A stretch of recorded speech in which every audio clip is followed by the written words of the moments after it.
जगत vision news में आपका स्वागत है। मैं हूं आपके साथ वीना। देश के सबसे बड़े steel plant Bhilai steel plant में लोहा चोरी करने वाले एक बड़े सिंडिकेट का पर्दाफाश हुआ है। पुलिस जांच में सामने आया है कि इस नेटवर्क ने मिलके फ्लू डस्ट की आड़ में करोड़ों रुपए का लोहा भिलाई स्टील प्लांट से पार कर दिया है। आइए आपको दिखाते हैं पूरी खबर। छत्तीसगढ़ के भिलाई स्टील प्लांट में करोड़ों रुपए के लोहा चोरी सिंडिकेट का खुलासा हुआ है। पुलिस अब तक कथित मास्टरमाइंड संजय सिंह, कुछ बीएसपी अधिकारियों, ट्रांसपोर्टर्स, ड्राइवर, क्रेन ऑपरेटर और स्क्रैप कारोबारियों समेत 15 लोगों को गिरफ्तार कर चुकी है। पुलिस का दावा है कि ये किसी एक व्यक्ति का काम नहीं था, बल्कि इसके पीछे पूरा नेटवर्क काम कर रहा था। अब सबसे बड़ा सवाल यही है कि देश के सबसे सुरक्षित स्टील प्लांट में आखिर लोहा चोरी कैसे होती थी? क्या ट्रक सीधे प्लांट में जाता था, लोहा भरता था और बाहर निकल जाता था? ऐसा बिल्कुल नहीं था। पुलिस जांच के मुताबिक इसके लिए पूरा सिस्टम तैयार किया गया था। फ्लू डस्ट की आड़ में लोहा छिपाया जाता था। ट्रकों के जीपीएस और नंबर प्लेट बदले जाते थे।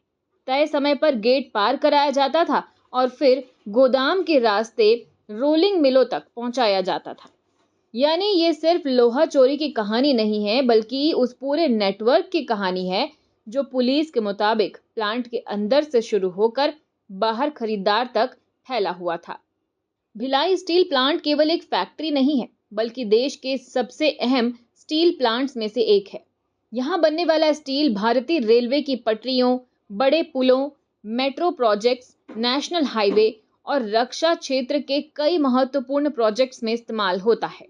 यही वजह है कि इस प्लांट में कथित तौर पर संगठित तरीके से लोहा चोरी का मामला सिर्फ करोड़ों रुपए के नुकसान तक सीमित नहीं माना जा रहा। भिलाई स्टील प्लांट में जब स्टील बनता है तो उसके साथ बड़ी मात्रा में फ्लू डस्ट यानी कि धूल और राख भी निकलती है। नियमों के मुताबिक इसे ट्रक्स में भरकर बाहर भेजा जाता है। यही पूरी प्रक्रिया इस कथित चोरी की सबसे बड़ी आड़ बन गई। पुलिस जांच के मुताबिक सिंडिकेट ने इसी सिस्टम का फायदा उठाया।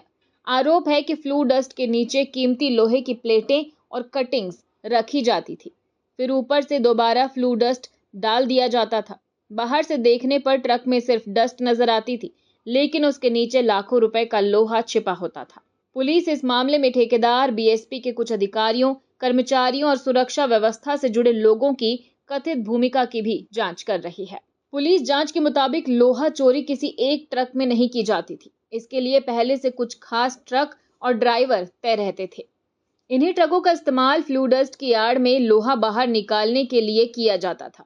एक ट्रक में करीब 30 से 40 टन तक लोहा छिपाकर ले जाने की बात जांच में सामने आई है। पुलिस का दावा है कि ये काम कोई अकेला व्यक्ति नहीं करता था। जांच में ट्रांसपोर्टर, बीएसपी के कुछ अधिकारी, आउटसोर्सिंग कर्मचारी, क्रेन ऑपरेटर और सुरक्षा व्यवस्था से जुड़े कुछ लोगों की कथित भूमिका सामने आई है। यानी कि ट्रक चुनने से लेकर उसे प्लांट के बाहर निकालने तक पूरी प्रक्रिया पहले से तय रहती थी। पुलिस जांच के मुताबिक प्लांट से निकाला गया चोरी का लोहा सबसे पहले करीब 32 रुपए प्रति किलो की दर से दलालों को बेचा जाता था। इसके बाद दलाल यही लोहा एके ट्रेडर्स को दे देते थे। फिर एके ट्रेडर्स इसे करीब 36 रुपए प्रति किलो में रोलिंग मिलों तक पहुंचाता था। यानी कि एक ही लोहा कई हाथों से गुजरता था। हर चरण में उसकी कीमत बढ़ जाती थी, जबकि बाजार में इसी लोहे की कीमत करीब 50 से 55 रुपए प्रति किलो बताई गई है। पुलिस का मानना है कि इसी अंतर से पूरे नेटवर्क में शामिल लोग मोटा मुनाफा कमाते थे। भिलाई स्टील प्लांट की सुरक्षा की जिम्मेदारी केंद्रीय औद्योगिक सुरक्षा बल यानी कि सीआईएसएफ के पास है। प्लांट से बाहर निकलने वाले ट्रकों की जांच, गेट पर निगरानी और संवेदनशील क्षेत्रों की सुरक्षा भी इसी व्यवस्था का हिस्सा है। ऐसे में बड़ा सवाल यही है कि अगर पुलिस जांच के मुताबिक फ्लू डस्ट की आड़ में महीनों तक कीमती लोहा प्लांट से बाहर जाता रहा, तो सुरक्षा व्यवस्था इसे पकड़ क्यों नहीं पाई? क्या जांच में कहीं चूक हो गई या फिर सुरक्षा व्यवस्था का दुरुपयोग किया गया? पुलिस की जांच में ये भी सामने आया है कि चोरी की आशंका वाले कुछ स्थानों पर सीसीटीवी कैमरे नहीं थे और जांच प्रक्रिया को लेकर भी सवाल उठ रहे हैं। फिलहाल जांच एजेंसियां इस पूरे पहलू की पड़ताल कर रही है कि सुरक्षा व्यवस्था में कहां चूक हुई और क्या किसी स्तर पर मिलीभगत थी। इस संबंध में अभी तक सीआईएसएफ की ओर से कोई आधिकारिक बयान सामने नहीं आया है। और इसी के साथ फिलहाल खबरों में इतना ही। अपडेटेड रहने के लिए हमारे चैनल को सब्सक्राइब कर लीजिए। नई खबरों के नोटिफिकेशन के लिए बेल आइकन जरूर दबाइए। नमस्कार।